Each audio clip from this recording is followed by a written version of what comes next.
Hey guys, Dr. Justin Marchegiani here. Today we're going to be talking about how to boost your immune system to help your body prevent getting flus and cold, especially during the winter season. We're going to dive into those top secrets and tips in just a minute. Before we do, please smash the like button.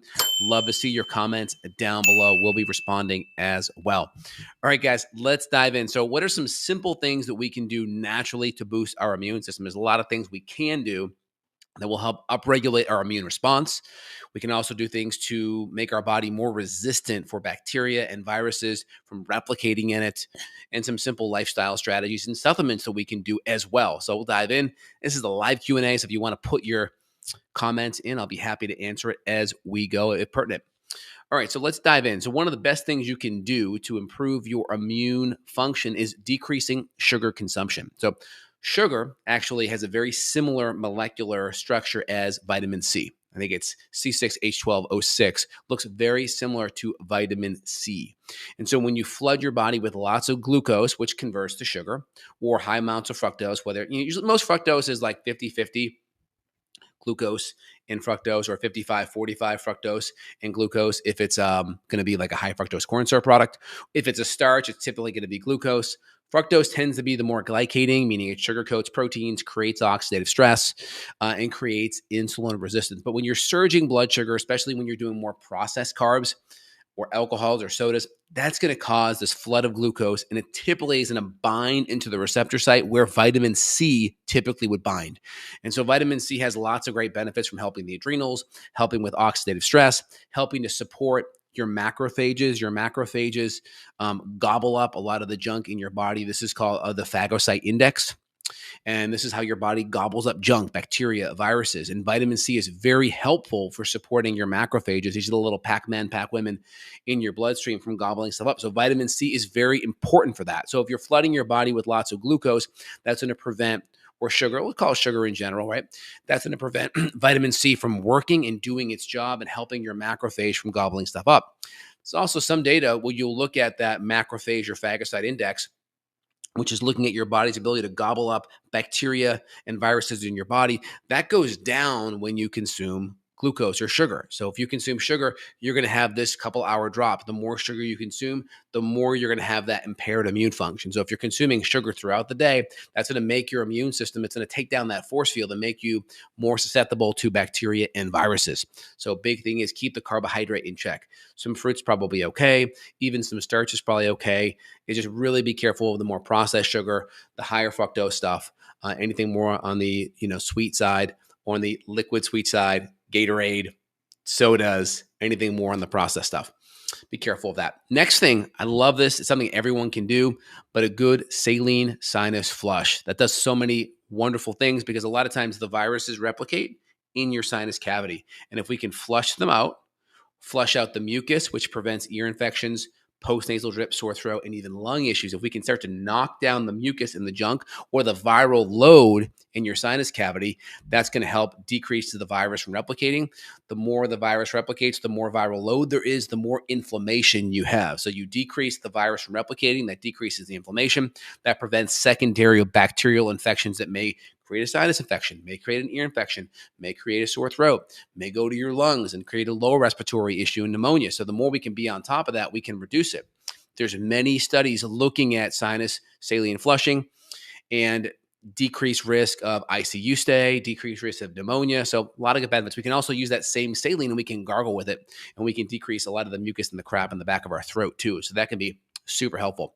Now, I've done more comprehensive videos on that. We'll put links down below or on the cards here of videos they've done on the past with sinus flushing on that front. But we want to make sure we have good, clean, filtered water, not Brita water, not your regular filter from like your fridge, but like a good RO filter or a good distilled water, or just a really good brand of drinking water that's really, a good mineral water. And then we're going to add 1 to 2 saline packets to it. And we're going to make sure that we add maybe a drop or two of iodine or a full dropper of silver. One or the other is great. That way you have the ability to bust biofilms, because a lot of times you can have biofilm busters that prevent the saline from working as well. Iodine will help with the biofilms. Silver will as well. Saline by itself has a natural antimicrobial benefit, so that's wonderful as well. And then you can do that twice a day. It just depends. If you have an active issue, I'm 1 to 2 hours. As long as I'm seeing junk coming out of my nose, I'm every hour or two flushing with it. But if you want to be preventative after exposure to people, give it a little flush. Or if you know you're sick, you can, 3 to 4 times a day is pretty good, especially if you're seeing exudate. You're seeing yellow or green. The more bright the color gets, that means you have more dead immune soldiers in that sinus cavity. As the immune soldiers die from attacking the bacteria or viruses, it starts to have all this color that's connected to that. And you want to get the junk off before it creates secondary infections, sinus issues, ear issues, sinus headaches, throat issues, post-nasal, chronic coughing, and irritating of the cilia. So very important we do good sinus irrigation and flushing. So like for me right now, my 2 kids are a little bit sick. Not bad, just a little bit coughy, runny nose. I'm flushing my nose out twice a day as a preventative. And I get a little bit out myself, but with them, twice a day. But if you're really serious about it, every hour or two, if it's acute, if you're really dealing with some stuff, you have the headache, etc. So that's powerful out of the gates. Next, out of the gates, I'm a big fan of medicinal mushrooms. So we can put medicinal mushrooms in one camp. My favorite one for immune support is going to be reishi mushroom. That's Ganoderma lucidum. That's going to be a powerful mushroom that has triterpenes, or triterpenoids, as some people call it. And it has like beta-1,3 glucan, different things that are going to bump up the natural T cells. It's also going to help deactivate viruses with the triterpene compounds. Usually like 13 to 15% is going to be a pretty potent medicinal mushroom that will help deactivate viruses and also help bump up your immune function. So very powerful. It can have some adaptogenic qualities, helping your adrenals, helping your mood, helping your energy. Again, you could probably put shiitake and maitake in this group. A lot of times those can be used for other chronic immune issues, but I love reishi out of the gate. Really bumps up your immune function. Next, I'd put astragalus in that camp. Astragalus can be very helpful for supporting your immune system. You may see this with Lyme or any chronic immune health issue, but I love astragalus. Typically going to be 500 milligrams to 1 gram of astragalus, anywhere between 2 to 3 times a day. Again, it depends on how acute you are, but astragalus is wonderful for bumping up your immune system. It can really help with the spleen, cleaning out the spleen, helping with good B cell production. Love that. Also, we're going to do echinacea. Echinacea is going to be wonderful. I like to do the whole root, the whole herb if we can. That way we get the root, the flower, the whole 9 yards. And again, you'll know when you do a good echinacea, you'll feel like the tinglingness, the glycoalkaloids in your tongue. You'll feel that tingling. Like it's almost very mentholy. So that's very powerful as well. That's going to help bump up your immune system, bump up your T cells. Again, make sure you're at a therapeutic level. I think most studies where it shows negative benefit or just no benefit, they're not at a therapeutic level. I think it's good to have 3 to 5 different immune things in the background to really bump your immune system up. I would never just rely on one thing. Out of the gate, your sinus flushing, good, clean, filtered water. Maybe you start moving more to like soups or Instapot meals where it's like a bone broth or a nice soup. Keep things really easy to digest. A lot of times when you're sick, your body's using a lot of energy to fight immune-wise. And so you don't want to put a lot of things in there to digest. That can suck the energy up. And so having more soups and stews or nice broths to sip can be very wonderful and helpful. And again, a lot of the antibodies your body's making are made from protein. They're protein based, right? And so having like some bone broth or some collagen peptides can be very helpful just to gently support your immune function. Next, NAC. NAC is wonderful. N-acetylcysteine, there's some data on it showing it can decrease virus replication. It can help with oxidative stress. So if you have a lot of oxidative stress from the virus creating inflammation, it can help with that. It's a mucolytic, so it can help with mucus if it's up in the nose or if it's starting to go down into the lungs and you have a risk factor for pneumonia. It can start to reduce the inflammation, help decrease that mucus so you have better oxygen exchange between the lungs, so you're oxygenating well, you're not having that pulse ox drop. It's going to help with just the overall glutathione levels, which can be very helpful if you have lung stress, if you have sinus inflammation. So I'd love N-acetylcysteine as well. 2 grams a day is usually going to be pretty therapeutic. You can go higher as long as you aren't getting dry eyes and dry nose because it's drying out your mucous membranes. Love silver as well. Silver is great. I'll use a nano silver, my GI Clear 3 in my lines, what I use. And we'll do typically a teaspoon, do a tablespoon 3 times a day. You can go maybe up to 2.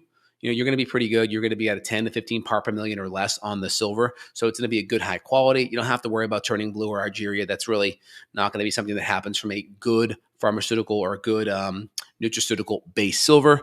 One article in the Lancet, I think I saw, it took a gentleman about 7 years drinking 3 to 4 liters of silver a day, right? So you have to drink a lot.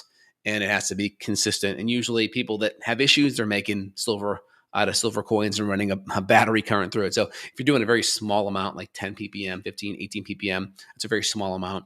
You should be totally fine with that. So silver can be very helpful. Just be mindful about it. Use it acutely. Vitamin D. Vitamin D is amazing. Right? It's going to help your T regulatory cells. It's going to modulate your natural killer cells and your helper cells. We may do anywhere between 10 to 20,000 IUs of vitamin D acutely, maybe even 100,000 for 2 to 3 days. If you're going to go high dose, just make sure you get tested afterwards, see where your vitamin D levels are at. But, you can make 20,000 IUs going out in the sun. So if we know someone hasn't been supplementing and they get sick, we may come at it and say, hey, 100 to 100,000 3 days in a row, just to get it up acutely. Again, if you've been taking vitamin D, maybe just 10 to 20,000 IUs for the first few days, the first 3 to 5 days, and then you can level off to a 5,000 unit dose, 5,000 IU dose. And it's good to get tested. If you're going to be really bumping up your dosage, good to look at it afterwards, because if you go a little bit high, no big deal. You just stop doing it and it'll come back down. But most people are low, so doing it acutely for 3 to 7 days usually is not going to be a big deal. So vitamin D is great.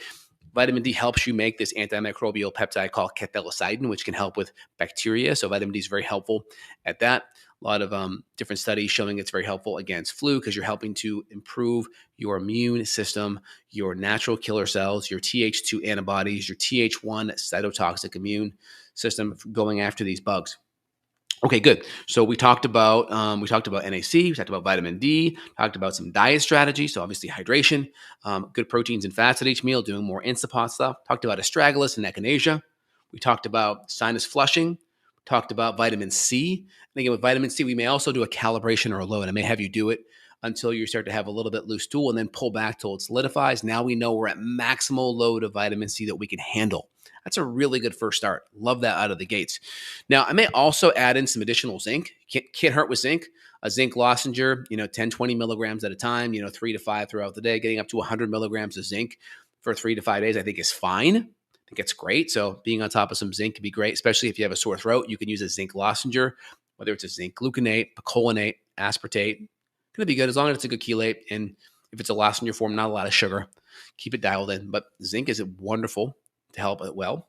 Vitamin A is great too. Vitamin A can have some really good antiviral effects. With my kiddos, I'll give them cod liver oil. We'll get maybe up to a tablespoon once or twice a day. That'll give, usually 1 tablespoon will get you about 98% of your vitamin A levels. Again, if you're pregnant, probably don't go that high.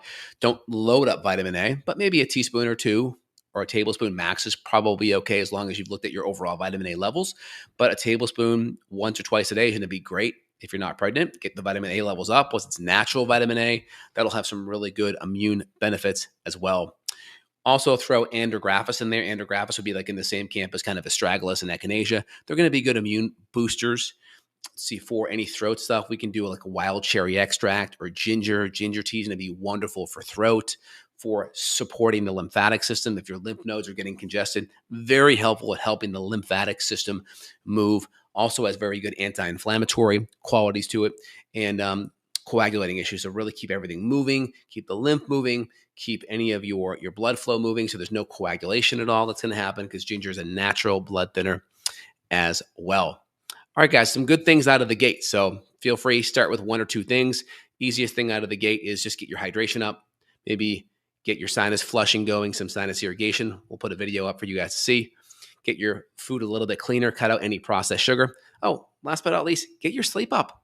Get your sleep up. Like, get to bed before 10. Try to get 10 to 12 hours a night. When you know you're sick, that 10 to 12 hours will really improve your immune function and really bump up your natural T cell production. And if you have access to a sauna, an infrared sauna, you can really increase your body temperature, which almost mimics like a fever, which will definitely help deactivate some of the bacteria in your body that could be problematic, and also help bump up your immune system. So if you have access to an infrared sauna, 15, 20 minutes, go in with a good mineral water before and during and after, so you stay hydrated, so you don't lose your electrolytes. And make sure you have your sleep fully dialed in. All right, guys, if you enjoyed today's video, let me know. All actionable information that you can use and apply right away. If you enjoyed, put your comments down below. Love to see what you have to think about it. And if you want to dive in, if you need functional medicine support, you want to dive in deeper, you want that custom functional medicine support, we see patients worldwide on the functional medicine side. There'll be a link down below in the description you can click if you want more support on that front. All right, guys, have an awesome day. Take care. Bye.